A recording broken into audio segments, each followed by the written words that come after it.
ഞാൻ നിങ്ങളോടൊരു സത്യം പറയട്ടെ, എനിക്കൊരു കോടീശ്വരനാവാനുള്ളൊരു പ്ലാനുണ്ട്. പക്ഷേ അത് യൂട്യൂബിലടക്കം ഒരുപാട് ഫിനാൻഷ്യൽ എക്സ്പേർട്സ് പങ്കുവച്ചിട്ടുള്ള പദ്ധതികളെയൊക്കെ കണക്കിലെടുത്തുകൊണ്ട് അതിൽ നിന്ന് ഞാൻ റെഫർ ചെയ്ത് എനിക്കായി ഉണ്ടാക്കിയിട്ടുള്ള ഒരു പ്ലാനാണത്. അത് നിങ്ങൾക്ക് വർക്കാവണമെന്നില്ല. പക്ഷേ എൻ്റെ ഇനി അങ്ങോട്ടുള്ള എന്ന് വെച്ചാൽ ഒരു 20കളിലോ 25കളിലോ ഒന്നും പൈസ സേവ് ചെയ്യാൻ പറ്റിയിട്ടില്ലാത്ത, ഫിനാൻഷ്യൽ അച്ചടക്കങ്ങൾ ഒന്നുമില്ലാതിരുന്ന, ഒന്നേന്ന് തുടങ്ങാൻ വേണ്ടിയിട്ട് പോകുന്ന, നമ്മൾ ഒരുപാട് തെറ്റുകളൊക്കെ പറ്റി കഴിയുമ്പോഴാണല്ലോ ഇനി ഞാൻ സൂക്ഷിച്ചേ ചിലവാക്കുള്ളൂ, അല്ലെങ്കിൽ ഇനി ഞാൻ സൂക്ഷിച്ച് ഈ കാര്യം ചെയ്യുള്ളൂ എന്നൊരു തീരുമാനത്തിലെത്തുക. അങ്ങനെ ഒരു തീരുമാനത്തിലെത്തിയ ഒരു വ്യക്തി അയാളുടെ പ്ലാൻ പറയുകയാണ്.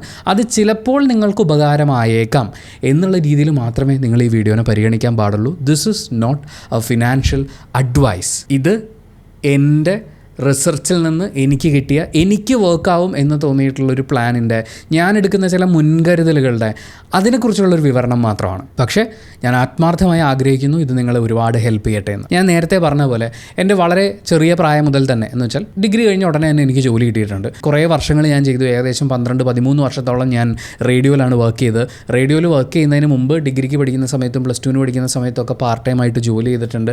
ഒരുപാട് ബാധ്യതകളുണ്ടായിരുന്നു. കുറേയൊക്കെ യുദ്ധകാല അടിസ്ഥാനത്തിൽ തീർത്തു വരുന്നു.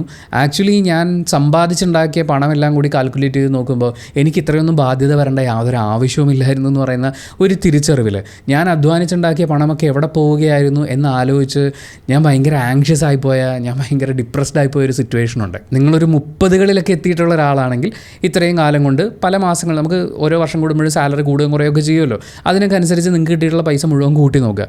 എന്നിട്ടൊരു മനുഷ്യന് ഒരു മാസം ജീവിക്കാൻ വേണ്ടുന്ന തുക എടുത്തിട്ട്, ഒരു ആവറേജ് മനുഷ്യന് ജീവിക്കാൻ വേണ്ടുന്ന തുക എടുത്ത് അതിൻ്റെ 12 മാസം കൂട്ടിയിട്ട് ടോട്ടൽ ചെയ്ത് നോക്കുക. മിക്കവാറും നിങ്ങൾക്കും ഞാൻ ഈ പറഞ്ഞ അനുഭവം ഉണ്ടായിട്ടുണ്ടാകും. ഈ പൈസയൊക്കെ എവിടെ പോയി എന്ന് ആലോചിച്ചിട്ട് അങ്ങനെ ഒരുപാട് ടെൻഷൻ അടിച്ചിട്ടുള്ള ഒരാളാണ് ഞാൻ. അവിടെ നിന്നുകൊണ്ടാണ് ഇനി ഇങ്ങനെ പറ്റില്ല എന്ന് പറയുന്നൊരു തീരുമാനത്തിലേക്ക് ഞാൻ വന്നത്. അങ്ങനെ ഞാൻ എടുത്തിട്ടുള്ള ചില തീരുമാനങ്ങൾ, അതിനെ നമുക്ക് 2ആയിട്ട് തരംതിരിക്കാം. അതിലൊന്ന് മാൻഡേറ്ററി പ്ലാനുകളാണ്, 2 പേഴ്സണലൈസ്ഡ് ആയിട്ടുള്ള പ്ലാൻ. മാൻഡേറ്ററി പ്ലാൻ എന്ന് പറയുമ്പോൾ എൻ്റെ ഫിനാൻഷ്യൽ ടാർഗറ്റ് എന്ത് തന്നെയാണെങ്കിലും, എൻ്റെ ഫിനാൻഷ്യൽ ഗോൾ എന്ത് തന്നെയാണെങ്കിലും നിർബന്ധമായി ഞാൻ ചെയ്തിരിക്കേണ്ട കാര്യമുണ്ട്. ഇതെല്ലാ ഫിനാൻഷ്യൽ എക്സ്പേർട്സും പറയുന്ന കാര്യങ്ങളാണ്. നിങ്ങളൊരു 10-20 വീഡിയോസ് റിസർച്ച് ചെയ്ത് കഴിഞ്ഞാൽ നിങ്ങൾക്ക് കിട്ടുന്ന കാര്യങ്ങളെ ഞാനിതിൽ പറയുന്നുള്ളൂ. അങ്ങനെ ഞാൻ സെർച്ച് ചെയ്തപ്പോൾ മാൻഡേറ്ററി ആയി ഞാൻ ചെയ്തു തീർക്കേണ്ട കാര്യങ്ങളെയാണ് ഞാൻ മാൻഡേറ്ററി പ്ലാനിങ്ങുകൾ എന്ന് പറയുന്നത്. അതിലൊന്നാമത്തെ കാര്യം എന്താണെന്നറിയോ? ഹെൽത്ത് ഇൻഷുറൻസ് എടുക്കുക എന്നുള്ളതാണ്. കാരണം നമ്മൾ ഒരുപാട് അധ്വാനിച്ച് കുറേ പൈസ ഉണ്ടാക്കിയിട്ടുണ്ടാവും. ഇപ്പം നമുക്ക് കിട്ടുന്ന വരുമാനം അത് എത്ര ചെറുതാണെന്ന് നിങ്ങൾ വിചാരിക്കുന്നുണ്ടെങ്കിലും അത് കൃത്യമായി പ്ലാൻ ചെയ്ത് സ്വരുക്കൂട്ടി വെച്ചാൽ ഇത്ര സമയത്തിനുള്ളിൽ നമുക്കൊരു സമ്പാദ്യത്തിലേക്ക് എത്താൻ പറ്റും. അതിന് വരവ് ചെലവുകളെക്കുറിച്ചുള്ള കൃത്യമായ ധാരണയും അച്ചടക്കവും ഒക്കെ ആവശ്യമാണ്. പക്ഷേ ചില അപ്രതീക്ഷിതമായ ചെലവുകൾ വന്നു വീഴുമ്പോൾ ചിലപ്പോൾ നമ്മൾ സമ്പാദിച്ചുണ്ടാക്കിയത് മുഴുവൻ പോയി എന്ന് വരും. സമ്പന്നനാവുക, പൈസ ഉണ്ടാക്കുക എന്ന് പറയുമ്പോൾ അവിടെ ഏറ്റവും പ്രധാനമാണ് നമ്മൾ സമ്പാദിച്ചുണ്ടാക്കിയതിനെ സംരക്ഷിക്കുക എന്നുള്ളത്. ഏറ്റവും സിമ്പിൾ ഉദാഹരണമാണ്, ഒരു ഹോസ്പിറ്റൽ കേസ് വന്നു എന്ന് വിചാരിക്കുക. ഒരു 5-6 ലക്ഷം രൂപ ഹോസ്പിറ്റൽ ബില്ല് വരുന്നൊരു സിറ്റുവേഷൻ വന്നാൽ ഒരു സാധാരണക്കാരൻ വർഷങ്ങൾ കൊണ്ട് അധ്വാനിച്ച് സ്വരുക്കൂട്ടി വെച്ചിരിക്കുന്ന മുഴുവൻ പൈസയും പോകും.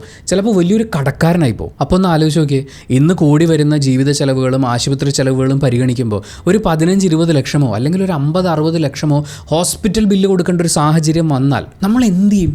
അതിനാണ് ഞാൻ ഒരുപാട് വീഡിയോസിൽ, പറ്റുന്ന വീഡിയോസിലെല്ലാം ആവർത്തിച്ച് പറയുന്നത്, ഒരു ഹെൽത്ത് ഇൻഷുറൻസ് എടുക്കണം. ഒരു കുടുംബത്തിൽ വരുമാനമുള്ള വ്യക്തി പെട്ടെന്ന് മരണപ്പെടുന്നൊരു സാഹചര്യം ഉണ്ടായാൽ ആ എൻറ്റയർ ഫാമിലിയുടെ ഫിനാൻഷ്യൽ ഫ്യൂച്ചറിനെയാണ് അത് ബാധിക്കുക. അങ്ങനെയുള്ള ഘട്ടങ്ങളിൽ ഹെൽത്ത് ഇൻഷുറൻസ് മാത്രമല്ല, ടേം ഇൻഷുറൻസും വളരെ വളരെ ഇമ്പോർട്ടൻ്റ് ആണ്. ഇത് രണ്ടുമാണ് മാൻഡേറ്ററി ആയിട്ടുള്ള കാര്യങ്ങളിൽ ഏറ്റവും പ്രധാനപ്പെട്ട കാര്യങ്ങൾ. ഒരു ഫാമിലിക്ക് ബേസിക്കായി നിർബന്ധമായി ഉണ്ടാവേണ്ട കാര്യങ്ങൾ. പക്ഷേ ടേം ഇൻഷുറൻസ് എന്ന് പറയുന്നത് നമ്മുടെ ആരോഗ്യം, വരുമാനം, വിദ്യാഭ്യാസം, അങ്ങനെയൊക്കെയുള്ള കുറേ കാര്യങ്ങൾ നോക്കിയാണ് ഇഷ്യൂ ചെയ്യുന്നത്. അതുകൊണ്ട് നിങ്ങൾക്ക് ടേം ഇൻഷുറൻസ് എലിജിബിൾ ആണോ അല്ലയോ എന്ന് അറിയാൻ വേണ്ടിയിട്ട് ഞാൻ ഡിസ്ക്രിപ്ഷനിൽ ഒരു ലിങ്ക് കൊടുക്കുന്നുണ്ട്. ആ ലിങ്ക് തന്നെ കമൻറ്റ് ബോക്സിൽ പിൻ ചെയ്ത് വെക്കുന്നുണ്ട്. മാസം വെറും 400-500 രൂപയിലൊക്കെ പ്ലാൻസ് സ്റ്റാർട്ട് ചെയ്യുന്നുണ്ട്. ടേം ഇൻഷുറൻസിന് 2 കോടിയും ഹെൽത്ത് ഇൻഷുറൻസിന് 1 കോടി രൂപ വരെയൊക്കെ കവറേജ് ഉള്ള പോളിസികൾ അവൈലബിൾ ആണ്. നിങ്ങൾ ഇരിക്കുന്നിടത്ത് തന്നെ ഇരുന്നുകൊണ്ട് ഇന്ത്യയിലെ ടോപ്പ് കമ്പനികളെ ഒറ്റ സ്ക്രീനിൽ കമ്പയർ ചെയ്ത് ഇഷ്ടമുള്ള കമ്പനിയുടെ പ്ലാൻ സെലക്ട് ചെയ്യാൻ സാധിക്കും. ഇപ്പോൾ ടേം ഇൻഷുറൻസ് എടുക്കുമ്പോൾ 15% വരെ ഡിസ്കൗണ്ട് കിട്ടുന്നുണ്ട്. ഹെൽത്ത് ഇൻഷുറൻസിനാണെങ്കിൽ 25% വരെ ഡിസ്കൗണ്ട് ഉണ്ട്. പ്രവാസികൾക്കാണെങ്കിൽ ഇത് രണ്ടും കുറഞ്ഞ ചിലവിൽ നമ്മുടെ നാട്ടിൽ നിന്ന് എടുക്കാൻ പറ്റും. അപ്പോൾ നിങ്ങൾ എത്ര പ്ലാൻ ചെയ്ത് കഴിഞ്ഞാലും അപ്രതീക്ഷിതമായിട്ട് വരുന്ന ഇത്തരം ചിലവുകളെ അല്ലെങ്കിൽ സാമ്പത്തിക ബാധ്യതകളെ നേരിടാൻ വളരെ ബേസിക് ആയിട്ടുള്ള ഈ കാര്യങ്ങളാണ്. അത് ചെയ്യണം. അത് ചെയ്തില്ലെങ്കിൽ നമ്മൾ സാമ്പത്തികമായി എത്ര മെച്ചപ്പെട്ടു എന്ന് പറഞ്ഞാലും നമ്മുടെ മുന്നിൽ ഒരു വലിയ റിസ്ക് കിടപ്പുണ്ട്. നമ്മൾ സ്വരുക്കൂട്ടി വെക്കുന്ന മറ്റെല്ലാം ശരിയായി വന്നാലും ഈ ഒരൊറ്റ ഘടകം കൊണ്ട് ചിലപ്പോൾ എല്ലാം തകർന്നു പോകും. അതുകൊണ്ട് ഏറ്റവും ബേസിക് കാര്യമാണ് ഒരു ഹെൽത്ത് ഇൻഷുറൻസ് എടുക്കുക. എലിജിബിൾ ആണെങ്കിൽ ടേം ഇൻഷുറൻസ് എടുക്കുക. അതിപ്പോൾ എളുപ്പത്തിലെടുക്കാൻ ഡിസ്ക്രിപ്ഷനിലും കമൻറ്റ് ബോക്സിലുള്ള ലിങ്ക് ക്ലിക്ക് ചെയ്യുക. അതല്ലെങ്കിൽ ഇപ്പോൾ സ്ക്രീനിൽ കാണുന്ന QR കോഡ് സ്കാൻ ചെയ്താലും മതി. ഹെൽത്ത് ഇൻഷുറൻസും ടേം ഇൻഷുറൻസും കഴിഞ്ഞാൽ ഏറ്റവും മാൻഡേറ്ററി ആയിട്ടുള്ളൊരു കാര്യം എന്ന് ഞാൻ വിശ്വസിക്കുന്നത്, ഞാൻ ഏറ്റവും കൂടുതൽ ഇപ്പോൾ കൺട്രോൾ ചെയ്ത് സേവ് ചെയ്തുകൊണ്ടിരിക്കുന്ന ഒരു കാര്യം എമർജൻസി ഫണ്ടാണ്. ഇപ്പോൾ ഒരു രോഗാവസ്ഥയാണെങ്കിലും ഇനി അതല്ല മറ്റെന്തെങ്കിലും ഒരു സിറ്റുവേഷൻ കാരണം നമുക്ക് ജോലി ചെയ്യാൻ പറ്റാതിരിക്കുകയോ നമ്മുടെ വരുമാനം മുടങ്ങുകയോ ചെയ്തു എന്ന് വിചാരിക്കും. അപ്പോൾ എനിക്ക് ഒരു മാസം ജീവിച്ചു പോകാൻ, എനിക്ക് EMIകളുണ്ട്, എൻ്റെ റെൻ്റുണ്ട്, മറ്റ് ചിലവുകളുണ്ട്, നമുക്കൊരു മാസം തള്ളി നീക്കണ്ടേ. അതുപോലെ ചില കമ്മിറ്റ്മെൻറ്റ്സ് ഉണ്ടാവും. ഇതിൻ്റെയൊക്കെ ഭാഗമായി നമുക്കൊരു മാസം കിട്ടേണ്ടുന്ന അല്ലെങ്കിൽ ചിലവ് വരുന്നൊരു എമൗണ്ട് ഉണ്ടാവും. നമ്മളിപ്പോൾ ജീവിക്കുന്ന ഇതേ സ്റ്റാൻഡേർഡിൽ ജീവിക്കാൻ വേണ്ടി നമുക്കൊരു മാസം ആവശ്യമായ മിനിമം എമൗണ്ട്, അതൊരു 6 മാസത്തേക്കെങ്കിലും. കാരണം നമുക്ക് ചിലപ്പോൾ വരുമാനം നിന്ന് പോകുന്നത് ഒരു 5-6 മാസം എടുക്കും മേക്കപ്പ് ചെയ്ത് നമ്മൾ പുതിയൊരു തൊഴിൽ കണ്ടുപിടിക്കാൻ അല്ലെങ്കിൽ കുറച്ചും കൂടി നല്ല രീതിയിലേക്ക് വരാൻ വേണ്ടിയിട്ട് ഫിനാൻഷ്യലി. അങ്ങനെയൊക്കെ വരുന്ന സിറ്റുവേഷനിലും നമ്മൾ അടിപതറി പോകാതിരിക്കാൻ, പ്രത്യേകിച്ച് നിങ്ങളെ ഡിപ്പെൻഡ് ചെയ്യുന്ന ഒരു ഫാമിലി ഉണ്ടെങ്കിൽ നമുക്കിതുപോലെ ഒരു 6 മാസത്തേക്കെങ്കിലും നമ്മുടെ നിലവിലുള്ള ലൈഫ് സ്റ്റൈൽ മെയിൻറ്റെയിൻ ചെയ്യാൻ പറ്റുന്ന ഒരു എമൗണ്ട് നമ്മുടെ കയ്യിൽ സേവിങ്സ് ആയിട്ട് വേണം. നിങ്ങളുടെ EMIകളും മറ്റ് പരിപാടികളും എല്ലാം നടന്നു പോകണമെങ്കിൽ മാസം ഒരു 50,000 രൂപ വേണമെന്നാണെങ്കിൽ ഏറ്റവും കുറഞ്ഞത് 3 ലക്ഷം രൂപയെങ്കിലും നമ്മുടെ കയ്യിൽ എമർജൻസി ഫണ്ടായിട്ട് വേണം. ആ ഫണ്ട് തുടരുത്. അത് വേറെ എന്താവശ്യം വന്നു എന്ന് പറഞ്ഞാലും, ചിലപ്പോൾ ഇപ്പോൾ ഒരു ഫ്രണ്ടിന് കടം കൊടുക്കാൻ ഒരു ആവശ്യം വന്നു, നമ്മൾ നോക്കിയപ്പോൾ നമ്മുടെ കയ്യിൽ പൈസ ഉണ്ട്, നമ്മുടെ കയ്യിൽ പൈസ ഉള്ളത് അവർക്ക് അറിയാം, ചോദിച്ചു, നമ്മൾ കൊടുത്തു, അടുത്ത മാസം ജോലി പോയി, എന്ത് ചെയ്യാൻ പറ്റും? ഫ്രണ്ടിന് ചിലപ്പോൾ കുറച്ച് സമയം എടുത്തെന്ന് വരും. ഈ ഫണ്ട് ആർക്കും കടം കൊടുക്കാനോ ആരെയും സഹായിക്കാനോ രക്ഷിക്കാനോ ഒന്നും ഉള്ളതല്ല. ഇത് നമ്മുടെ രക്ഷയ്ക്ക് വേണ്ടിയിട്ടാണ്. നമ്മൾ മുങ്ങിച്ചാവാൻ പോകുമ്പോൾ നമുക്ക് ഓക്സിജന് വേണ്ടിയിട്ട് നമ്മളൊരു ഓക്സിജൻ സിലിണ്ടർ സൂക്ഷിച്ച് വെക്കുകയാണ്. That is emergency fund. അതൊരു മസ്റ്റ് ഹാവ് ആണ്. പിന്നൊരു കാര്യം, ഇത് പല ആളുകളും മാൻഡേറ്ററി ആയിട്ട് പറയുന്നതല്ല, പക്ഷേ പല എക്സ്പീരിയൻസസിലൂടെ കടന്നു പോയപ്പോൾ എൻ്റെ ജീവിതത്തിലെ എക്സ്പീരിയൻസും അതുപോലെ എക്സ്പീരിയൻസ്ഡ് ആയിട്ടുള്ള പല ആളുകൾ പറയുന്നതും കേൾക്കുമ്പോൾ മസ്റ്റ് ഹാവ് എന്നെനിക്ക് ഫീൽ ചെയ്തിട്ടുള്ള കാര്യമാണ് ഡൈവേഴ്സ് ആയിട്ടുള്ള ഇൻകം സ്ട്രീംസ് ഉണ്ടാവുക, ഇൻവെസ്റ്റ്മെൻറ്റ്സ് ഉണ്ടാവുക എന്നുള്ളതാണ്. ഡൈവേഴ്സ് ആയിട്ടുള്ള ഇൻകം എന്ന് പറഞ്ഞാൽ നിങ്ങളൊരു പെർട്ടിക്കുലർ ജോലി ചെയ്യുന്നുണ്ട്, നിങ്ങൾക്ക് അതിൽ നിന്ന് വരുമാനമുണ്ട്, വെൽ ഗുഡ്, അടിപൊളി. പക്ഷേ ആ വരുമാനത്തിന് എന്തെങ്കിലും ഒരു കുറവുണ്ടായാൽ അല്ലെങ്കിൽ നമ്മൾ അടുത്ത ലെവൽ ഓഫ് നമ്മുടെ ലൈഫ് സ്റ്റൈൽ നമ്മൾ കൂടുതൽ ജീവിതത്തിനെ എൻജോയ് ചെയ്യുക, ചിലപ്പം നമ്മൾ പുതിയ എന്തെങ്കിലും ഒരു കാര്യം വാങ്ങാൻ വേണ്ടിയിട്ടായിരിക്കും, നിലവിലുള്ളത് അപ്ഗ്രേഡ് ചെയ്യാൻ വേണ്ടിയിട്ടായിരിക്കും, ഇങ്ങനെ പല ആവശ്യങ്ങളും ആഗ്രഹങ്ങളും ഒക്കെ നമുക്കുണ്ടാവും. അതിനെയൊക്കെ കൃത്യസമയങ്ങളിൽ നമുക്ക് മെയിൻറ്റെയിൻ ചെയ്ത് പോകണമെങ്കിൽ നമ്മൾ നിലവിൽ നേടിക്കൊണ്ടിരിക്കുന്ന ഇൻകം വെച്ച് മാത്രം സാധിച്ചു എന്ന് വരില്ല. ഒരു എക്സ്ട്രാ ഇൻകം ഉണ്ടെങ്കിൽ അത് നമ്മുടെ നിലവിലുള്ള നീഡ്സിനെ സാറ്റിസ്ഫൈ ചെയ്യും. ഒരുപക്ഷെ നമുക്ക് കൂടുതൽ നന്നായിട്ട് അല്ലെങ്കിൽ വേറൊരു രീതിയിൽ ഇൻവെസ്റ്റ് ചെയ്യാൻ ആ പണത്തിന് ഉപയോഗിക്കാൻ പറ്റും. അങ്ങനെ ഏതൊക്കെ തരത്തിൽ നമുക്ക് ഇൻകം കണ്ടെത്താൻ പറ്റുമോ ആ തരത്തിലൊക്കെ. ചിലപ്പോൾ നമുക്ക് കുറച്ച് ഭൂമി ഉണ്ടാകും, ആ ഭൂമിയിൽ കാര്യമായിട്ട് നമ്മളൊന്നും ചെയ്യുന്നുണ്ടാവില്ല, എല്ലാ ദിവസവും ജോലിക്ക് പോകുന്നു, വൈകുന്നേരം തിരിച്ചു വരുന്നു, അവിടെ ഒരു ചെറിയ ബിസിനസ് പരിപാടി എന്തെങ്കിലും ഒന്ന് ആലോചിക്കുക. ചെറിയൊരു കൃഷിയായിരിക്കും, നമുക്കതിൽ നിന്ന് ലക്ഷങ്ങളും കോടികളൊന്നും വരുമാനം വേണ്ട, പക്ഷേ എന്തെങ്കിലും ഒരു ഇൻകം ഒരു സൈഡിൽ കൂടി 100 രൂപയെങ്കിൽ 100 രൂപ നമ്മളിലേക്ക് എത്തുന്നുണ്ട് എന്നുള്ള കാര്യം ഉറപ്പാക്കുക എന്നുള്ളത് അതിപ്പോൾ ചെയ്യണമെന്ന് ഞാൻ വളരെയധികം ആഗ്രഹിക്കുന്നുണ്ട്. അതിന് വേണ്ടിയുള്ള കാര്യങ്ങൾ ചെയ്തു തുടങ്ങിയിട്ടുണ്ട്. പിന്നെ ഇത് ആരും പറഞ്ഞ് ഞാൻ കേട്ടിട്ടില്ല, എനിക്കെൻ്റെ ജീവിതത്തിൽ കിട്ടിയിട്ടുള്ള ഒരു ഉപദേശമാണ്. പക്ഷേ കിട്ടിയ സമയത്തൊന്നും എനിക്കത് ഉപയോഗിക്കാൻ പറ്റിയില്ല. ഉപയോഗിച്ചിരുന്നെങ്കിൽ എന്ത് നന്നായേനെ എന്നെനിക്ക് തോന്നുന്നു. കാരണം ഇതെൻ്റെ 24-ാം വയസ്സിൽ എനിക്ക് കിട്ടിയിട്ടുള്ള ഉപദേശമാണ്. മറ്റൊന്നുമല്ല, നോ പറയാൻ പഠിക്കുക എന്നുള്ളതാണ്. നമ്മുടെ ഫിനാൻഷ്യൽ പ്ലാനിനെ, നമ്മുടെ ഫാമിലിയുടെ ഫിനാൻഷ്യൽ സേഫ്റ്റിയെ ബാധിക്കുന്ന ഏത് കാര്യത്തിനും, എന്ത് കാര്യം ആര് ചോദിച്ചാലും അതിനോട് നോ പറയാൻ പറ്റണം. നമ്മൾ ഈ പറയുന്ന എമർജൻസി ഫണ്ട് എടുത്തു വെച്ചു, അല്ലെങ്കിൽ ഇപ്പോൾ ഹെൽത്ത് ഇൻഷുറൻസ് എടുക്കാൻ വേണ്ടി ഫാമിലിക്ക് മുഴുവനായിട്ട് ഹെൽത്ത് ഇൻഷുറൻസ് എടുക്കാൻ നമ്മളൊരു പെർട്ടിക്കുലർ ഫണ്ട് അലോട്ട് ചെയ്ത് വെച്ചിരിക്കുകയാണ്. ചിലപ്പം 1-2 മാസം കൊണ്ട് സ്വരുക്കൂട്ടിയ പൈസ ആയിരിക്കും. ആ പൈസ നമ്മുടെ കയ്യിൽ ഇരിക്കുമ്പോഴായിരിക്കും വേറെ എന്തെങ്കിലും ഒരാവശ്യം വരുന്നത്, അതിനോട് നോ പറയണം. This is the most important thing. എൻ്റെ ഫാമിലിയുടെ സേഫ്റ്റിക്ക് വേണ്ടി ഞാൻ ചെയ്യേണ്ടത് ടേം ഇൻഷുറൻസ് എടുക്കുക എന്നുള്ളതാണ് ഫസ്റ്റ്. അത് എടുത്തേ പറ്റൂ, അത് കഴിഞ്ഞിട്ടുള്ള കാര്യം മതി എന്ന് തീരുമാനിക്കാൻ നമുക്ക് പറ്റണമെങ്കിൽ നമ്മൾ നോ പറയാൻ പഠിക്കണം. അത് ആരുടെ മുഖത്ത് നോക്കിയാണെങ്കിലും ആ നോ പറയാൻ നമ്മൾ പഠിക്കണം. അത് പഠിക്കാത്തടത്തോളം നമ്മുടെ കയ്യിൽ പൈസ വരും, പക്ഷെ അതുപോലെ തന്നെ പോകും. ഇത്രയും കാര്യങ്ങൾ മാൻഡേറ്ററി ആയിട്ട് ജീവിതത്തിൽ പാലിക്കണം എന്നാണ് ഞാൻ വിശ്വസിക്കുന്നത്. ഇനി പറയാൻ പോകുന്നത് പേഴ്സണലൈസ്ഡ് ആയിട്ടുള്ള കാര്യങ്ങളാണ്. എന്ന് വെച്ചാൽ ഇത് ഓരോ ആളുകൾക്കും മാറും. ഇപ്പോൾ വീടിനെക്കുറിച്ച് സംസാരിക്കുമ്പോൾ, കാറിനെക്കുറിച്ച് സംസാരിക്കുമ്പോൾ, ഫോണിനെക്കുറിച്ച് സംസാരിക്കുമ്പോൾ, ഇതൊക്കെ ഓരോരുത്തരുടെ നീഡാണ്.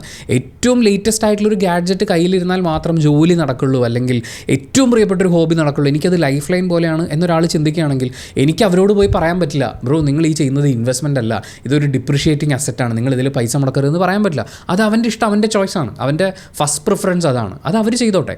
ഞാൻ പറയുന്നത് എൻ്റെ നീഡ്സ് അനുസരിച്ചുള്ള ഒരു പേഴ്സണലൈസ്ഡ് പരിപാടിയാണ്. ഇതിൽ ഏറ്റവും പ്രധാനപ്പെട്ട കാര്യം എന്താ അറിയോ? ലാൻഡാണെന്നാണ് ഞാൻ വിശ്വസിക്കുന്നത്. ഭൂമി ഉണ്ടാവുക എന്നുള്ളത്. എനിക്ക് ഓർമ്മ വെച്ച കാലം മുതൽ എല്ലാ വർഷവും അച്ഛന് ട്രാൻസ്ഫർ കിട്ടുന്നുണ്ട്. ട്രാൻസ്ഫർ വിത്ത് പ്രൊമോഷനാണ് കിട്ടുക. അങ്ങനെ പുള്ളി ഓടിക്കൊണ്ടേയിരുന്നു. കേരളത്തിലൊരു 3-4 ജില്ലകളിലെങ്കിലും അച്ഛനോടൊപ്പം ഞങ്ങൾ ഓടി. അതിനുശേഷം അച്ഛൻ മരിച്ചു. കണ്ണൂരും പാലക്കാടും കോഴിക്കോടും വയനാടും അവസാനം കൊച്ചിയിലും ഒക്കെ വന്ന് താമസിച്ചിട്ടുണ്ട്. അച്ഛൻ്റെ വീട് വരുന്നത് തിരുവല്ലയാണ്, അമ്മ ആലപ്പുഴയാണ്. പക്ഷേ ഈ പറയുന്ന ഒരു സ്ഥലത്തും ഞങ്ങൾക്ക് ഭൂമിയില്ല. ഞങ്ങൾക്ക് സ്വന്തമായി വീട് എന്ന് പറയാനൊരു കാര്യമില്ല. ഞാൻ പലപ്പോഴും ഈ കൂട്ടുകാരൊക്കെ പറയുന്നത് കേട്ട് അന്തിച്ച് നിന്നിട്ടുണ്ട്. കുട്ടിക്കാലം മുതലേ ഉള്ള സുഹൃത്തുക്കളാണ്. എനിക്ക് അങ്ങനെ ഒരു സുഹൃത്തില്ല. എനിക്ക് എല്ലാ വർഷവും ഓരോ ക്ലാസ്സിലും ഓരോ കൂട്ടുകാരാണ്. ഓരോ വർഷം കഴിയുമ്പോൾ ഇത് മാറി മാറി വന്നുകൊണ്ടിരിക്കും. പുതിയ കൂട്ടുകാരെ ഉണ്ടാക്കിയിട്ട് എന്താ കാര്യം എന്ന് പറയുന്ന പോലത്തെ ഒരു അവസ്ഥയായിരുന്നു. 4ാം ക്ലാസ് മുതലാണ് ഞാൻ ഒരു സ്ഥലത്ത് തന്നെ, ഞങ്ങൾ എറണാകുളത്തെത്തി, അവിടെ സെറ്റിലായി. അച്ഛൻ സ്ഥലം വാങ്ങിച്ചു, വീട് വാങ്ങിച്ചു. പക്ഷേ അതുമായി ബന്ധപ്പെട്ട് കേസും കാര്യങ്ങളൊക്കെ ആയിട്ട് അധിക കാലമൊന്നും ആ വീട്ടിൽ താമസിക്കാൻ പറ്റിയില്ല. നമുക്ക് സ്വന്തമായി എറണാകുളത്ത് ഭൂമി ഉണ്ടായിരുന്നു എന്ന് പറയുന്നത് ഞങ്ങൾക്ക് ഉപകാരപ്പെട്ടിട്ടില്ല. കാരണം ഈ പറയുന്ന കടങ്ങളും ബാധ്യതകളും ഒക്കെ ഉണ്ടായിരുന്നു. പക്ഷേ ഇന്ന് ഞാൻ ആലോചിക്കുമ്പോൾ, ഞാൻ ഇപ്പോഴും വാടക വീടുകളിൽ കൂടി തന്നെയാണ് കടന്നു പോയിക്കൊണ്ടിരിക്കുന്നത്. പക്ഷേ നമുക്കൊരു ഭൂമിയുണ്ട് എങ്കിൽ നമ്മളെ അവിടെ നിന്ന് ആരും ഇറക്കി വിടാൻ പോകുന്നില്ലല്ലോ. ഫസ്റ്റ് കാര്യം. അതായത് എനിക്ക് കിട്ടുന്ന വരുമാനത്തിൽ ഞാനൊരു ചെറിയ വീട്, വളരെ ചുരുങ്ങിയ ചിലവിൽ ഒരു ഒറ്റമുറി വീടുണ്ടാക്കിയാലും എനിക്ക് അവിടെ കയറി കിടക്കാം. എനിക്ക് വാടക എന്ന് പറയുന്ന മാസം വരുന്ന ഏകദേശം 15,000 ടു, ഞാൻ അത്യാവശ്യം കൂടിയ വീടുകളിലും ഫ്ലാറ്റുകളിലും ഒക്കെ താമസിച്ചിട്ടുണ്ട് പല സാഹചര്യങ്ങളിൽ. എനിക്ക് ആ വാടക കൊടുപ്പ് എന്ന് പറയുന്ന എക്സ്പെൻസ് അവിടെ കട്ടാവുകയാണ് എൻ്റെ സ്വന്തം എന്ന് പറയുന്ന ഭൂമി ഉണ്ടെങ്കിൽ. മാത്രമല്ല, നമുക്ക് നമ്മുടേതായിട്ടുള്ളൊരു ഭൂമി ഉണ്ടെങ്കിൽ ഈ പ്രൈവറ്റ് ജോലി ഒരുപാട് കാലം ചെയ്തുകൊണ്ടിരിക്കുന്ന ആളുകൾക്ക്, ഞാൻ ഈ പറയുന്ന കോർപ്പറേറ്റ് കമ്പനികളിൽ ജോലി ചെയ്തവർക്ക് മനസ്സിലാവും, പോടാ പുല്ലേ എന്ന് പറഞ്ഞിട്ട് ഇറങ്ങി വരാൻ നമ്മുടെ മനസ്സ് കൊതിക്കും. കാരണം അത്രയധികം അടിമപ്പണി എടുക്കുന്നത് പോലത്തെ സാഹചര്യങ്ങളുണ്ടാവും. പക്ഷെ നമുക്ക് എന്താ ചെയ്യാൻ പറ്റുക? വേറെ ഓപ്ഷൻ ഇല്ലടോ. അങ്ങനെ ഒരു സാഹചര്യത്തിൽ ഞാൻ എൻ്റെ പറമ്പിൽ ഒരു ചെറിയ പെട്ടിക്കട ഇട്ടാലും സുഖമായിട്ട് ജീവിക്കും, അല്ലെങ്കിൽ ചായ അടിച്ച് ഞാൻ ജീവിക്കും എന്ന് നമുക്ക് പറയണമെന്നുണ്ടാവും.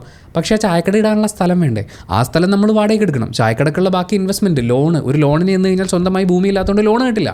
നമുക്ക് നെക്സ്റ്റ് ലെവലിലേക്ക് നമ്മുടെ ലൈഫിനെ എങ്ങനെ ഇമ്പ്രൂവ് ചെയ്യണമെന്ന് വിചാരിച്ചാലും, ഡൈവേഴ്സ് ആയിട്ടുള്ള ഇൻകം സ്ട്രീംസ് ഉണ്ടാക്കാൻ നമ്മളായി അധ്വാനിക്കുന്ന എന്തെങ്കിലും ഒരു പരിപാടി തുടങ്ങാമെന്ന് വെച്ചാലും, ലാൻഡ് എന്ന് പറയുന്നത്, ഭൂമി എന്ന് പറയുന്നത് ഏറ്റവും ഇമ്പോർട്ടൻ്റ് ആയിട്ടുള്ളൊരു കാര്യമാണ്. ഭൂമി ഇല്ലാത്തവൻ എന്തോ കുറഞ്ഞവനാണ് എന്ന് ഞാൻ പറയുന്നില്ല. നിങ്ങൾക്ക് ഭൂമി എന്ന് പറയുന്നത് നിങ്ങളുടെ പ്രൈമറി നീഡ് അല്ലെങ്കിലും ഞാനതിന് ഒരു കുറ്റവും പറയില്ല. എന്നെ സംബന്ധിച്ച് ഞാനിപ്പോൾ തിരിഞ്ഞു നിന്ന് ആലോചിക്കുമ്പോൾ ഞാൻ കൂടുതലും ഞാൻ എവിടെയാണോ താമസിക്കുന്നത് അവിടെ സമയം സ്പെൻഡ് ചെയ്തുകൊണ്ട് എൻ്റെ വർക്ക് ചെയ്യുന്ന ആളാണ്. അപ്പോൾ എനിക്ക് വീടിനോട് ചേർന്ന് അല്ലെങ്കിൽ എൻ്റെ ഭൂമിയിൽ തന്നെ എനിക്ക് എന്തെങ്കിലുമൊക്കെ ചെയ്യാൻ പറ്റുകയാണെന്നുണ്ടെങ്കിൽ എനിക്ക് അതിൽ നിന്നൊരു ഇൻകം കണ്ടെത്താൻ പറ്റും. എൻ്റെ ഈ ജോലിയെ ബാധിക്കില്ല. ഇനി അതല്ല, ഞാൻ ജോലി ചെയ്തത് സൗണ്ടും ലൈറ്റും ഒക്കെ വെച്ചുകൊണ്ടുള്ള പരിപാടികളാണ്, എനിക്കൊരു ചെറിയ സ്റ്റുഡിയോ സെറ്റപ്പ് ഇടണമെന്ന് തോന്നി, അല്ലെങ്കിൽ പോട്ടെ ഒരു ചായക്കട ഇടണമെന്ന് തോന്നി, എനിക്ക് അതിൻ്റെ ഒരു ഭൂമി ഉണ്ടാവുക, അടിസ്ഥാനപരമായിട്ടുള്ളൊരു മൂലധനം എന്നുള്ള രീതിയിലാണ് ഭൂമിയെ ഞാൻ കാണുന്നത്. മാത്രമല്ല, ഈ ഭൂമിയെ പല ആളുകളും പല ഇൻഫ്ലുവൻസേഴ്സും പറഞ്ഞു കേട്ടിട്ടുണ്ട്, നിങ്ങൾ സ്ഥലം വാങ്ങുന്നു, വീട് വാങ്ങുന്നു, എന്തിനാണ്? അതൊന്നും അത്ര നല്ല ഇൻവെസ്റ്റ്മെൻറ്റ്സ് അല്ല. കാരണം നമ്മളൊരു വീടോ സ്ഥലമോ വാങ്ങാൻ വേണ്ടിയിട്ട് ലോൺ എടുത്തു കഴിഞ്ഞാൽ ആ ലോണിൻ്റെ അടവ് കാൽക്കുലേറ്റ് ചെയ്ത് വരുമ്പോൾ അതേ ലോണിൻ്റെ അടവ് നമ്മൾ SIP ഇട്ടാൽ ഇത്ര കാലം കഴിയുമ്പോൾ ഇത്ര കോടി രൂപ കിട്ടില്ലേ, ആ പൈസ നമുക്ക് ബാങ്കിലിട്ടൊരു ലക്ഷറി വീട്ടിൽ താമസിച്ചൂടെ എന്നുള്ളതൊക്കെയാണ് അവർ ചോദിക്കുന്ന കാര്യങ്ങൾ. പക്ഷേ ഞാൻ ഈ കഴിഞ്ഞ ദിവസം എൻ്റെ സുഹൃത്തിൻ്റെ വീട്ടിൽ പോയി. അപ്പോൾ അവരുടെ അച്ഛൻ്റെ അടുത്ത് സംസാരിച്ചു. അച്ഛൻ്റെ കൂടെ ഞാൻ ചുമ്മാ ഒന്ന് പുറത്തേക്ക് ഇറങ്ങി. അപ്പോൾ അദ്ദേഹത്തിൻ്റെ ഒരു സ്ഥലമുണ്ട്. ഞാനിങ്ങനെ സ്ഥലമൊക്കെ നോക്കിക്കൊണ്ടിരിക്കുക. അപ്പോൾ പുള്ളിയോട് ഞാനിങ്ങനെ പറഞ്ഞു, നല്ല കുറച്ച് സ്ഥലം കിട്ടിയാൽ വാങ്ങാമായിരുന്നു, എന്നാൽ നമ്മുടെ ഒരു പ്രോപ്പർട്ടി ഉണ്ട് കാണാൻ പോകാമെന്ന് പറഞ്ഞു. 1.5 ഏക്കറിന് അടുത്ത സ്ഥലമാണ്. അദ്ദേഹം അത് വാങ്ങിച്ചത് പുള്ളിയുടെ കയ്യിൽ ഒട്ടും പൈസ ഇല്ലാതിരിക്കുന്ന സമയത്ത് അവിടുന്ന് ഇവിടുന്ന് ഒക്കെ കടം വാങ്ങിച്ചിട്ട് ആർക്കും വേണ്ടാതെ കടന്നിരുന്നൊരു സ്ഥലം 25 ലക്ഷം രൂപയ്ക്കാണ് 1.5 ഏക്കറിനോട് അടുത്ത് വരുന്ന ആ സ്ഥലം അദ്ദേഹം വാങ്ങിച്ചത്. ഒരു പുഴയോട് ചേർന്നിട്ടാണ്. ഇപ്പോൾ ആ പ്രദേശത്തെ വാല്യൂ വെച്ചിട്ട് ഏറ്റവും കുറഞ്ഞത് ഒരു 3 കോടി രൂപ ആ സ്ഥലത്തിന് കിട്ടും, സെൻറ്റിൻ്റെ ആ ലൊക്കാലിറ്റിയിലെ റേറ്റ് വെച്ചിട്ട്. ഇനി അവിടെ എന്തെങ്കിലും തരത്തിലൊരു കൺസ്ട്രക്ഷൻ എന്ന് വെച്ചാൽ പുഴയോട് വളരെ ചേർന്ന് നിൽക്കുന്നൊരു സ്ഥലമാണ്, നിയമപ്രകാരമുള്ള എല്ലാ കാര്യങ്ങളും പാലിച്ച് അവിടെ കൺസ്ട്രക്ഷൻ നടത്തിയാൽ പോലും അവിടെ ഒരു റിസോർട്ടോ എയർബിഎൻബിയോ എന്തെങ്കിലും വന്നു കഴിഞ്ഞാൽ കോടികളാണ് ആ സ്ഥലത്തിൻ്റെ മൂല്യം എന്ന് പറയുന്നത്. ആ ഒരു റേറ്റിലേക്ക് വെറും 25 ലക്ഷം രൂപ മുടക്കി 15 വർഷം കൊണ്ട് 3 കോടി രൂപയായി വളരുന്ന ആ ഇൻവെസ്റ്റ്മെൻറ്റിനെ എനിക്കൊരു നല്ല ഇൻവെസ്റ്റ്മെൻ്റ് ആയിട്ടാണ് കാണാൻ പറ്റുക. കാരണം നമ്മളെന്തായാലും ഒരു സ്ഥലം വാങ്ങിച്ച് 15, ഞാൻ അങ്ങനെ ഉദ്ദേശിക്കുന്നില്ല. കാരണം സ്വന്തമായി ഭൂമി ഇല്ലാതിരിക്കുക എന്ന് പറയുന്നത്, എൻ്റെ അച്ഛനോ അമ്മയ്ക്കോ സ്വന്തമായി ഭൂമി ഇല്ലാതിരിക്കുക എന്ന് പറയുന്നതിൽ ഒരു കുഴപ്പം എവിടെ ഇരിക്കുന്നതെന്ന് ജീവിതം കൊണ്ട് അനുഭവിച്ചിട്ടുള്ള ഒരാളാണ് ഞാൻ. എനിക്ക് എൻ്റേതെന്ന് പറഞ്ഞ് കാലുറപ്പിച്ച് നിൽക്കാൻ മണ്ണുണ്ടാവുക, വേറൊരാളെ ഡിപ്പെൻഡ് ചെയ്യാതെ എന്തെങ്കിലും ഒരു കാര്യം ചെയ്യണമെങ്കിൽ അതിനുള്ള ഒരു മൂലധനം ഉണ്ടാവുക എന്ന് പറയുന്ന ആ ഒരു ഇമോഷൻ കൂടി ഇതിനകത്ത് ഇൻവോൾവ് ആണ്. പിന്നെ ഈ പറയുന്ന റിട്ടേൺസ്, ഭൂമിയിൽ ഇൻവെസ്റ്റ് ചെയ്ത്, ഇപ്പോൾ പലരും പറയും നമ്മുടെ 2018 വെള്ളപ്പൊക്കം വന്നതിന് ശേഷം പല സ്ഥലങ്ങളിലും വെള്ളം കയറുന്നതുമായിട്ട് ബന്ധപ്പെട്ട് സ്ഥലത്തിൻ്റെ വില കുറഞ്ഞു എന്ന്. നിങ്ങൾ ചുമ്മാ ഒരു 25 വർഷം പുറകോട്ട് പോകുന്നത്, 25 വർഷം മുമ്പ് ആ ഭൂമിക്കുണ്ടായിരുന്ന വിലയേക്കാൾ എത്രയോ ഇരട്ടി തന്നെയാണ് ഈ പറയുന്ന റിയൽ എസ്റ്റേറ്റ് ഇടിഞ്ഞു നിൽക്കുന്ന സമയത്തും ആ ഭൂമിയുടെ വില. അതായത് ഭൂമിയുടെ വില ഇടിഞ്ഞ് ഭൂമിയോളം താഴേക്കൊന്നും പോകില്ല. മാത്രമല്ല മനുഷ്യന്മാരുടെ എണ്ണം കൂടി വരികയാണ്. ഇവിടെ സ്വന്തമായി ഒരു വീടുണ്ടാക്കുക അല്ലെങ്കിൽ ബിസിനസ് സംരംഭങ്ങൾ തുടങ്ങുക, സ്വന്തമായി ഭൂമി വേണമെന്ന് ആഗ്രഹിക്കുന്ന ഒരുപാട് ആളുകൾ ഉണ്ടായിക്കൊണ്ടേയിരിക്കും. ഭൂമി എന്ന് പറയുന്ന ആ ഒരു കാര്യത്തിന് അതിൻ്റേതായിട്ടുള്ള വാല്യൂ ഉണ്ട്. സോ എൻ്റെ പേഴ്സണലൈസ്ഡ് ആയിട്ടുള്ള ഏറ്റവും പ്രധാനപ്പെട്ടൊരു പ്ലാൻ, അല്ലെങ്കിൽ ഏറ്റവും അടുത്ത് എക്സിക്യൂട്ട് ചെയ്യണം എന്ന് ഞാൻ ആഗ്രഹിക്കുന്നൊരു പ്ലാൻ സ്വന്തമായി ഭൂമി ഉണ്ടാവുക എന്നുള്ളതാണ്. 2, സ്വന്തമായിട്ടുള്ളൊരു വീട്. പക്ഷേ വീടിൻ്റെ കാര്യം പറയുമ്പോഴും വളരെ പ്രധാനപ്പെട്ടൊരു ചോദ്യമുണ്ട്. നിങ്ങൾ താമസിക്കാനാണോ വീട് വെക്കുന്നത്, കാണിക്കാനാണോ വീട് വെക്കുന്നത് എന്നുള്ള. കാരണം നമ്മുടെ നാട്ടിൽ ബഹുഭൂരിപക്ഷം ആൾക്കാരും വീട് വെക്കുന്നത് നാട്ടുകാരെ കാണിക്കാനാണ്. എൻ്റെ സ്ഥലത്തിന് തൊട്ടടുത്ത് ഒരു വീട്, 2 നില വീട്, നല്ല കൊട്ടാരം പോലെ സാധനങ്ങളൊക്കെ സെറ്റ് ചെയ്ത് ഗോൾഡൻ കളർ അടിച്ചു, യൂറോപ്യൻ സ്റ്റൈലിലുള്ള അതിൻ്റെ ബാക്കും അതിൻ്റെ ഫ്രണ്ടിലുള്ള അറേബ്യൻ സ്റ്റൈലും ഒക്കെ കാണുമ്പോൾ എന്തൊരു ഗംഭീര വീട് എന്നെനിക്ക് ഫീൽ ചെയ്യുമായിരിക്കും. അതിൻ്റെ അടുത്ത് അതിനേക്കാൾ വലിയൊരു വീട് മറ്റൊരാൾ വെക്കുമായിരിക്കും.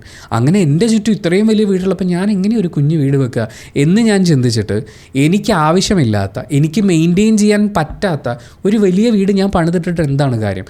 ഞാൻ പലപ്പോഴും ഈ OLX ചുമ്മാ കയറി നോക്കും കേട്ടോ.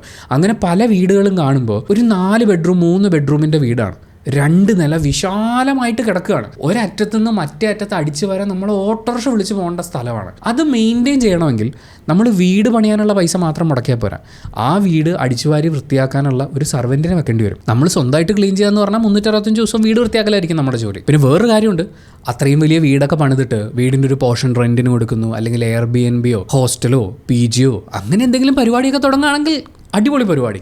കാരണം അതിൽ നിന്ന് നമുക്ക് റവന്യൂ ഉണ്ടായിക്കൊണ്ടിരിക്കുകയാണ്. എല്ലാ മാസവും നമ്മൾ ആ വീട് വെക്കാൻ വേണ്ടി എടുത്ത ലോണിൻ്റെ EMI അടയ്ക്കാനുള്ള പൈസ ആ വീട്ടിൽ നിന്ന് തന്നെ നമുക്ക് ജനറേറ്റ് ചെയ്യാൻ പറ്റുകയാണ്.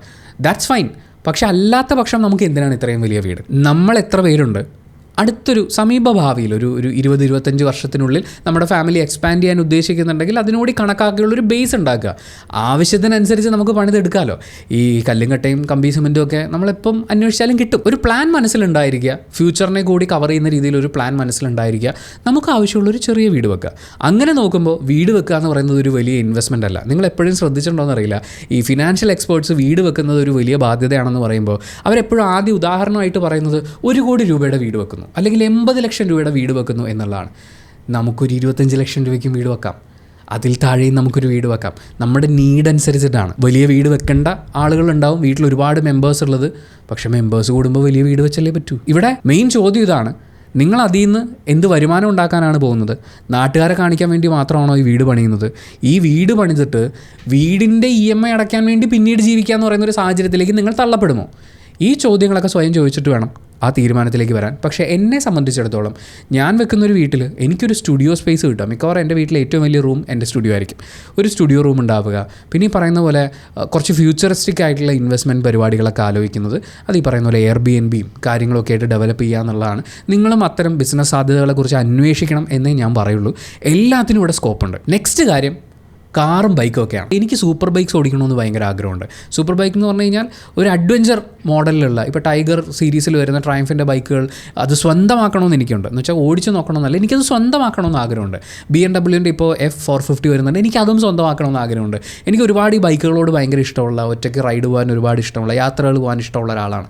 പക്ഷേ സ്വന്തമാക്കാൻ ആഗ്രഹിക്കുന്ന ബൈക്കിൽ ഞാൻ ഇപ്പോൾ ഇൻവെസ്റ്റ് ചെയ്യുന്നതിനെക്കുറിച്ച് ചിന്തിക്കാത്ത എന്താണെന്ന് വെച്ചാൽ, ഇപ്പോഴും വേണമെങ്കിൽ നമുക്ക് ലോണൊക്കെ അപേക്ഷിച്ചാൽ ചിലപ്പോൾ കിട്ടുമായിരിക്കും. വണ്ടിയൊക്കെ സ്വന്തമാക്കാൻ പറ്റും. ഞാൻ അത് വെച്ചിട്ട് കുറച്ച് വീഡിയോസൊക്കെ ചെയ്ത് കുറച്ച് ഷോയൊക്കെ കാണിച്ച് കഴിഞ്ഞാൽ അടിപൊളിയായിട്ടൊക്കെ തോന്നും. പക്ഷേ ഈ വണ്ടി വാങ്ങുമ്പോൾ, അതിപ്പോൾ കാറ് വാങ്ങുമ്പോഴാണെങ്കിലും എനിക്ക് ജിംനി വാങ്ങിക്കണമെന്ന് ഭയങ്കര ആഗ്രഹമുണ്ട്. ഒരുപാട് ഓഫ് റോഡൊക്കെ പോകണം, ജിംനി എങ്ങനെയും വാങ്ങിക്കണമെന്ന് പറയുന്ന പോലത്തെ ഭയങ്കര ആഗ്രഹം എൻ്റെ ഉള്ളിൽ കിടപ്പുണ്ട്. പക്ഷേ ആ വണ്ടി വാങ്ങുമ്പോൾ ഇതിൻ്റെ കൂടെ വരുന്ന കുറച്ച് എക്സ്പെൻസുകളുണ്ട്. അതിലൊന്ന് ഇതിൻ്റെയൊക്കെ സേഫ്റ്റി ഗിയേഴ്സ് വാങ്ങിക്കുക എന്നുള്ളതാണ്. ബൈക്ക് വാങ്ങുമ്പോൾ നമ്മളൊരു 3 ലക്ഷത്തിൻ്റെയോ 5 ലക്ഷത്തിൻ്റെയോ 12 ലക്ഷത്തിൻ്റെയോ ഒക്കെ ബൈക്ക് വാങ്ങിക്കുമ്പോൾ നമ്മുടെ സേഫ്റ്റി കൂടി പരിഗണിക്കണം. അതിനാവശ്യമായ ഗിയർ വാങ്ങിക്കുമ്പോൾ എങ്ങനെ പോയാലും 50,000 മുതൽ 2 ലക്ഷം രൂപ വരെയൊക്കെ ചിലവ് വരും. ഞാൻ നല്ല എക്സ്പേർട്സിനോട് ചോദിച്ചപ്പം കിട്ടിയിട്ടുള്ള റേറ്റാണ് 2,000 രൂപയ്ക്കും ജാക്കറ്റ് വാങ്ങിക്കാൻ കിട്ടും. അതിൻ്റെ സേഫ്റ്റിയും ആ കണക്കേ ഉണ്ടാവുള്ളൂ. ഇപ്പോൾ ജിംനി ഒരെണ്ണം വാങ്ങിക്കുകയാണെങ്കിൽ ഞാൻ ആദ്യം ഓഫ് റോഡ് പോകാൻ പഠിക്കണം, അതിൻ്റെ കോച്ചിങ്ങിന് പോകണം. അഡ്വഞ്ചർ ബൈക്ക് വാങ്ങിച്ചു കഴിഞ്ഞാൽ അതിൻ്റെ കോച്ചിങ്ങിന് പോകണം, അത് പ്രോപ്പറായിട്ട് കൺട്രോൾ ചെയ്യാൻ ഞാൻ പഠിക്കണം. അല്ലാതെ ഓഫ് റോഡ് പോകുന്ന വണ്ടി ഉള്ളതുകൊണ്ട് ഓഫ് റോഡ് പോകാമെന്നല്ല, ഓഫ് റോഡ് പോകാൻ ഡ്രൈവറും പഠിച്ചിരിക്കണമല്ലോ.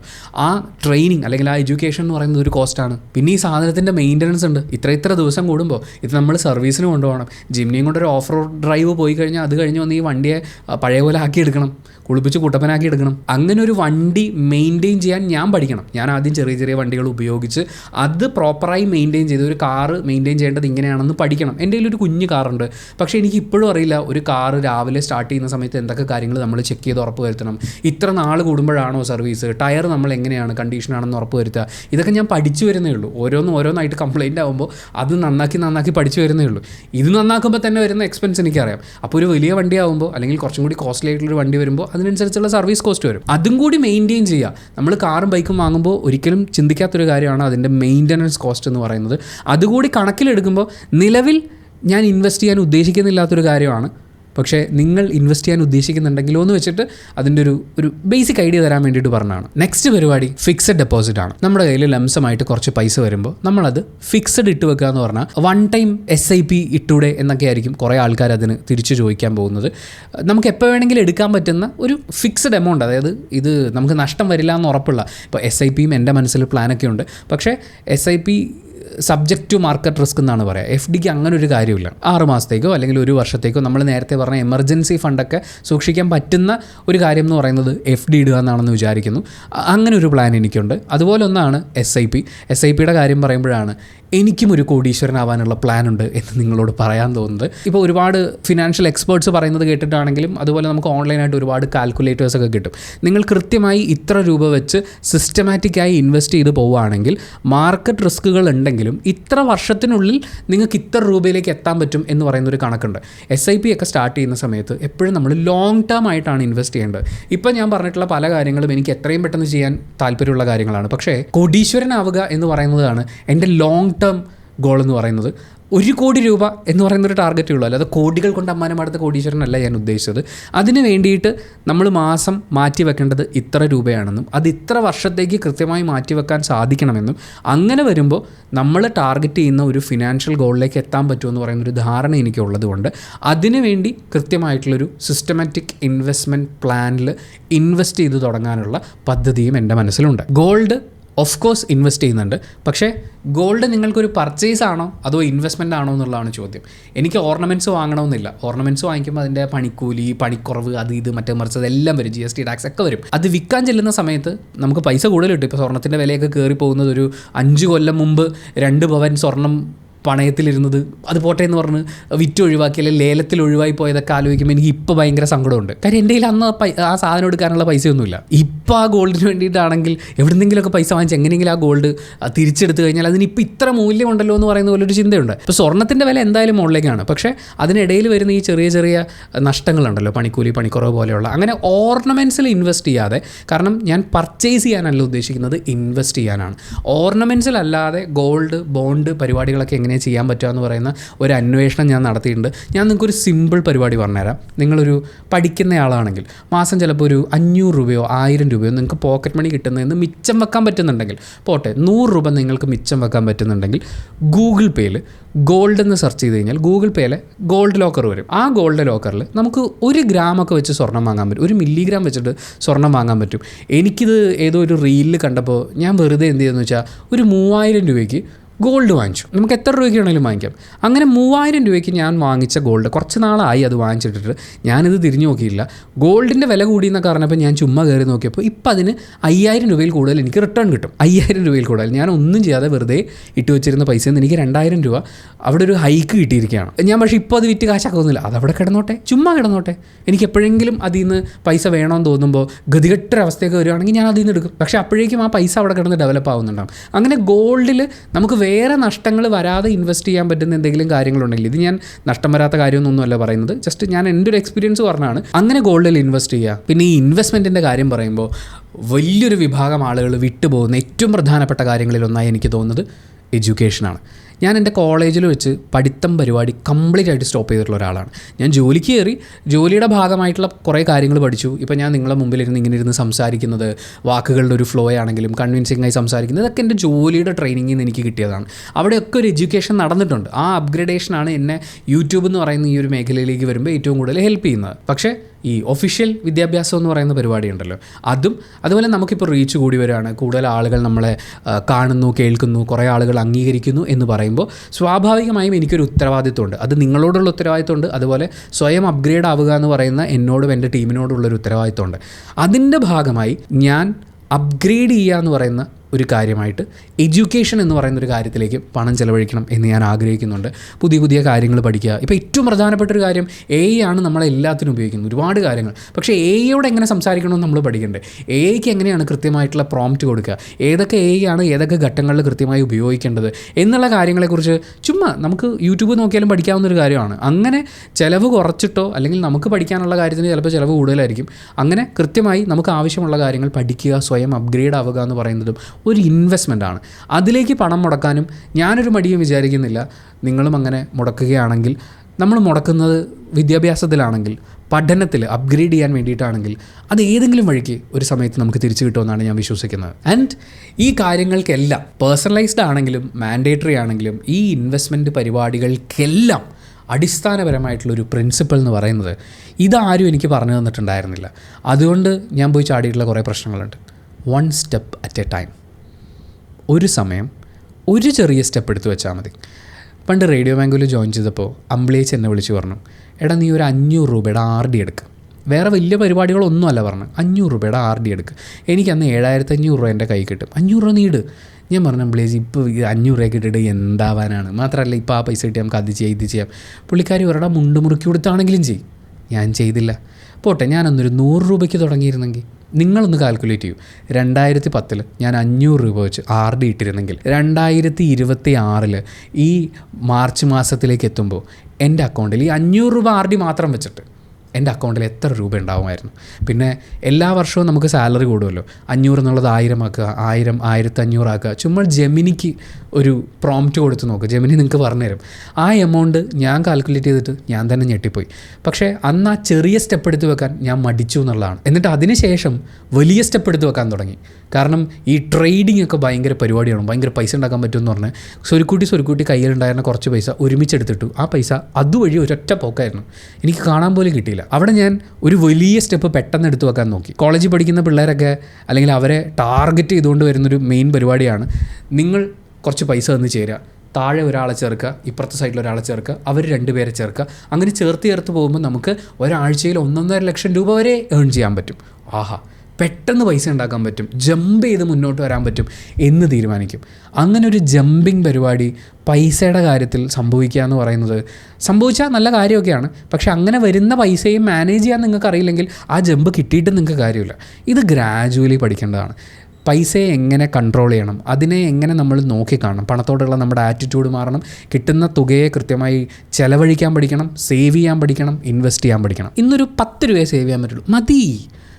10,000 രൂപ സേവ് ചെയ്യുന്ന ഒരാളെ നോക്കിയിട്ട് എനിക്കിന്ന് 10 പറ്റുള്ളൂ, അവൻ്റെയൊക്കെ യോഗ അവന് 10,000 കിട്ടി എന്ന് പറഞ്ഞ് നോക്കിയിരുന്നിട്ട് കാര്യമില്ല.